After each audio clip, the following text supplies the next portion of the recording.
बृजभूषण शरण सिंह कौन हैं जिन पर कुश्ती के कई दिग्गज खिलाड़ियों ने शोषण का आरोप लगाया है। सबसे पहले बृजभूषण शरण सिंह के बारे में जानते हैं, फिर खिलाड़ियों ने जो शोषण का आरोप लगाया है उस पे चर्चा करेंगे।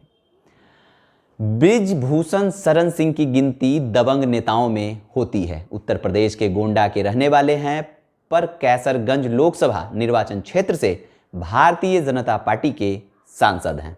कॉलेज के दौर में ही वो छात्र संघ के अध्यक्ष चुने गए और यहां से उनका सक्रिय राजनीति जीवन की शुरुआत हुई। 1991 में पहली बार लोकसभा के लिए चुने जाने वाले बृजभूषण सिंह 1999, 2004, 2009, 2014 और 2019 में भी लोकसभा के लिए चुने गए। कुल मिलाकर 6 बार लोकसभा के लिए चुने गए।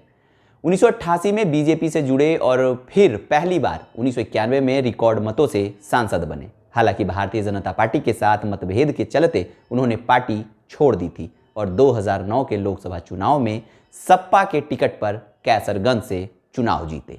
इसके बाद वे एक बार फिर 2014 के लोकसभा चुनाव से पहले बीजेपी में शामिल हो गए।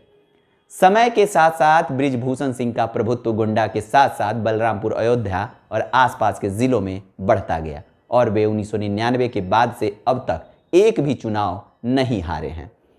बृजभूषण सिंह के बेटे प्रतीक भूषण भी राजनीति में हैं। प्रतीक गोंडा से बीजेपी विधायक हैं। बृजभूषण सिंह को 1992 में अयोध्या में बाबरी मस्जिद के ढांचे को गिराने का जिम्मेदार माना गया था। पिछले दिनों झारखंड में अंडर 19 नेशनल कुश्ती चैंपियनशिप के दौरान एक रेसलर को उन्होंने मंच पर ही थप्पड़ मार दिया था। अपने बिगड़े बोल के कारण बृजभूषण सिंह हमेशा सुर्खियों में रहते हैं। अब बात उन पर जो आरोप लगे हैं।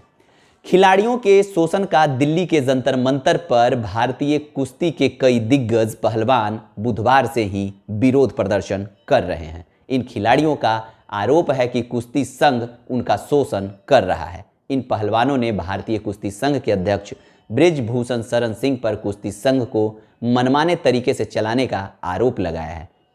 एशियन गेम्स और राष्ट्रमंडल खेलों में भारत को कई पदक दिलाने वाली महिला कुश्ती खिलाड़ी विनेश फोगाट ने कुश्ती महासंघ के अध्यक्ष बृजभूषण सिंह पर कई लड़कियों के यौन उत्पीड़न का आरोप लगाया है। विनेश ने कहा, भारतीय कुश्ती महासंघ के प्रेसिडेंट ने कई लड़कियों का उत्पीड़न किया है। उन्होंने कहा कि वे हमारी निजी जिंदगी में दखल देते हैं और परेशान करते हैं। वह हमारा शोषण कर रहे हैं। जब हम ओलंपिक खेलने जाते हैं तो ना हमारे पास फिजियो होता है और ना ही कोई कुछ कहता है। जब हमने अपनी आवाज़ उठाई तो उन्होंने हमें धमकाना शुरू कर दिया। वहीं बृजभूषण सिंह ने कहा कि कोई भी आदमी ऐसा नहीं है जो कह सके कि कुश्ती संघ में एथलीटों का उत्पीड़न किया गया है। 10 सालों में उन्हें फेडरेशन से कोई दिक्कत नहीं है। इस मामले में खेल मंत्रालय ने भारतीय कुश्ती महासंघ से स्पष्टीकरण मांगा है। मंत्रालय ने कुश्ती महासंघ को 72 घंटे के भीतर जवाब देने का निर्देश दिया है। अब देखना यह है कि खेल मंत्रालय इस मामले को कैसे निपटाता है।